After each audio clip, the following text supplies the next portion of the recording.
बिस्मिल्लाहिर्रहमानिर्रहीम। अस्सलाम वालेकुम दोस्तों, मेरा नाम है अब्दुल सत्तार और आप देख रहे हैं ट्यूटर ऑनलाइन। तो BPS 5 to 15 की जो है वो तैयारी हमने शुरू कर दी है। पिछली मैंने 2 वीडियोज़ जो हैं वो अपलोड कर दी थी जनरल नॉलेज पर, जिसमें 75 हमने वन लाइनर्स जो है डिस्कस किए थे और वो वन लाइनर्स जो हैं उनमें से भी कुछ सवालात पीछे वाले टेस्टों में आ चुके हैं। तो आज मैंने जो ये एवरीडे साइंस का एक पोर्शन लिया है, ये जो टेस्ट हुई थी ग्रेजुएशन कैटेगरी की 17 जनवरी 2023 को, उसके जो 10 सवालात थे उसको मैंने सॉल्व किया है और पूरी अथेंटिकेशन के बाद मैंने उसको अथेंटिक यानी मतलब कि वेरिफिकेशन के बाद मैंने ये वीडियो जो है बनाना शुरू की है। सबसे पहला जो हमारा क्वेश्चन है 76, when the moon comes in front of the sun and blocks most of the sun's light from reaching the earth is known as. तो जब मून जो है यानी चाँद सूरज के आगे आ जाता है और उसकी लाइट को ब्लॉक करता है कि वो हमारी धरती पर नहीं पहुंचती, तो ये क्या होता है? Option A solar eclipse, option B a lunar eclipse, option C a Venus eclipse, option D a Mars eclipse. तो इसका जो राइट आंसर है वो है हमारा सोलर एक्लिप्स। तो जब भी मून जो है वो हमारे सन के आगे आ जाता है तो वो सोलर एक्लिप्स होता है, यानी जो है सूरज ग्रहण होता है। Question number 76, if an opaque object is moved closer to the light source the shadow gets। तो जो लाइट सोर्स होता है अगर उसके सामने हम कोई एक ओपेक ऑब्जेक्ट लाकर रख देंगे तो उसका शेडो मतलब जो उसका अक्स बनेगा वो स्मॉलर होगा, वेरी स्मॉलर होगा, बिगर होगा या ओल्डर होगा। तो उसका जो शेडो बनेगा यानी जो उसका अक्स बनेगा वो बिगर बनेगा, यानी ऑप्शन सी जो है इसका राइट आंसर है।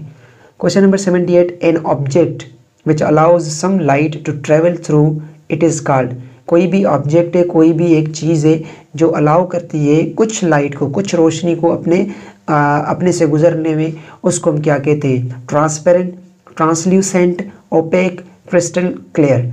तो इसका जो राइट आंसर है वो है ट्रांसल्यूसेंट। ट्रांसल्यूसेंट इस किस्म के ऑब्जेक्ट्स होते हैं जिनमें से लाइट जो है पार्शियली, यहाँ कुछ लाइट जो है उससे पास होती है, कुछ नहीं होती, यानी हल्का सा ब्लर हमें नज़र आता है।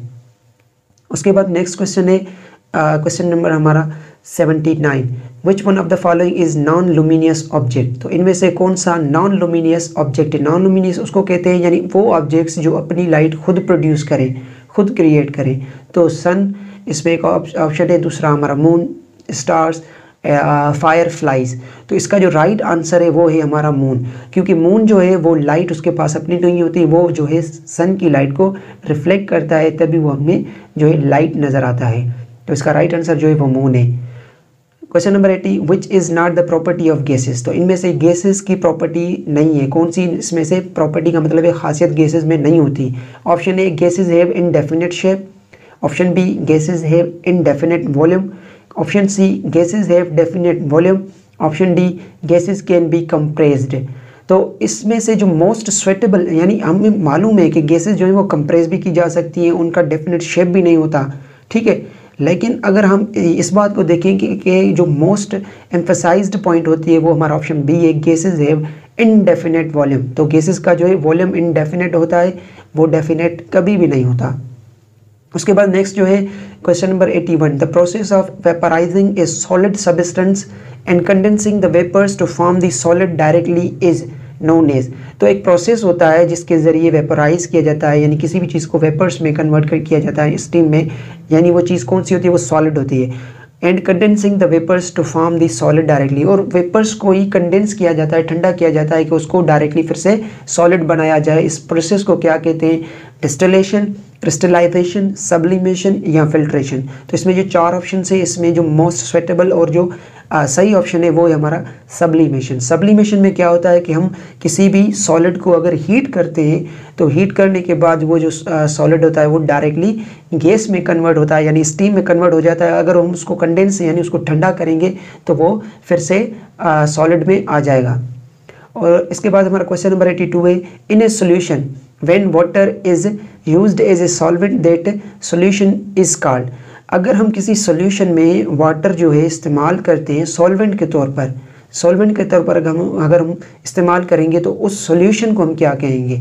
तो उस सोल्यूशन को हम क्या कहेंगे? Alcoholic solution, aqueous solution, amine solution या बेसिक सोल्यूशन। तो इसका जो राइट आंसर है वो है एक्वस सोल्यूशन। एक्वस का मतलब ही होता है, एक्वा मीन्स वाटर, ठीक है जी। तो एक्वस और वाटर को अगर आप एसोसिएट करेंगे तो जिस सॉल्यूशन में एज ए सॉल्वेंट हमारा वाटर यूज़ होगा तो हम उसे कहेंगे एक्वस सॉल्यूशन।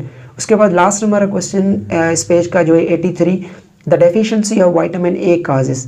तो डेफिशिएंसी जो यानी कमी होती है विटामिन ए की, तो उसमें क्या होता है, बेरी, स्कर्वी, नाइट ब्लाइंडनेस या रिकेट्स। तो इसमें जो बीमारी होती है वो होती है हमारा ऑप्शन सी सही है, नाइट ब्लाइंडनेस। नाइट ब्लाइंडनेस तभी होती है जब हमारी जो आंखें होती हैं उनकी जो कॉर्निया और रेटिना जो होती है वो ड्राई हो जाती है, ड्राई होने की वजह से वो सख्त हो जाती है, तो हमें नाइट ब्लाइंडनेस यानी हमें कुछ सही नज़र नहीं आता बिलखुसूस रात के वक्त। उसके बाद हमारा नेक्स्ट क्वेश्चन 83 है, imbalances in fluid volume in the vessels and tissues is caused by due to the deficiency of। तो क्वेश्चन नंबर 84 का जो है मैंने बहुत ही कोशिश की कि इसका जो है आंसर, राइट आंसर जो है वो मालूम किया जाए, लेकिन मैंने बहुत कोशिश की, उसके बाद भी मुझे नहीं मिला। मैग्नीशियम भी इसमें ऑप्शन है, आयरन भी है, पोटेशियम और सोडियम। अगर आप दोस्तों में से किसी को भी मालूम है कि इसका राइट आंसर क्या हो सकता है, क्योंकि मुझे श्योर नहीं हूँ मैं, अगर मैं श्योर होता तो आपको मैं इसमें से कोई ना कोई ऑप्शन आपको बता देता। तो मैंने बहुत ही जो है गूगल वगैरह पर सर्च किया, मुख्तलिफ जो है वेबसाइट्स पर देखा, लेकिन उसमें ये टू द पॉइंट मुझे आंसर नहीं मिल रहा था। इंशाल्लाह अगर मैंने किसी बायोलॉजी के टीचर से कंफर्म कर लिया तो मैं आपको ज़रूर बता दूंगा नेक्स्ट वीडियो में। उसके बाद question number 85, which of the following food has lowest protein content. तो इनमें से कौन सा जो फूड है, कौन सा जो है खाना है या ग़िज़ा है जिसमें कम से कम जो है प्रोटीन होता है। Option A beef, option B chicken, option C eggs, option D apples. तो इसका जो राइट ऑप्शन है वो एप्पल्स है। एप्पल्स यानी जो फ्रूट्स में आ जाते हैं, फ्रूट्स में जो प्रोटीन होती है वो कम होती है। एग्स में भी प्रोटीन जो है अच्छी मिकदार में होती है, चिकन में भी होती है और बीफ में भी होती है। तो इसका राइट आंसर जो है वो हमारा एप्पल्स है।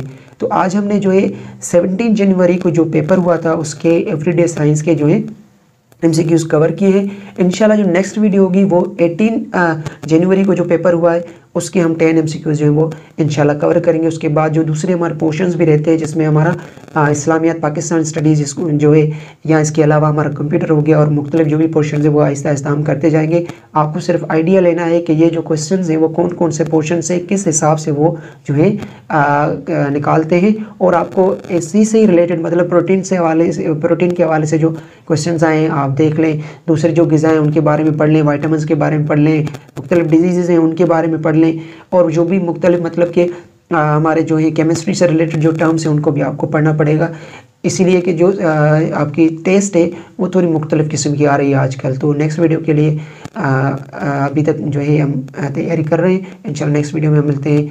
अब तक के लिए इतना ही, अल्लाह हाफ़िज़।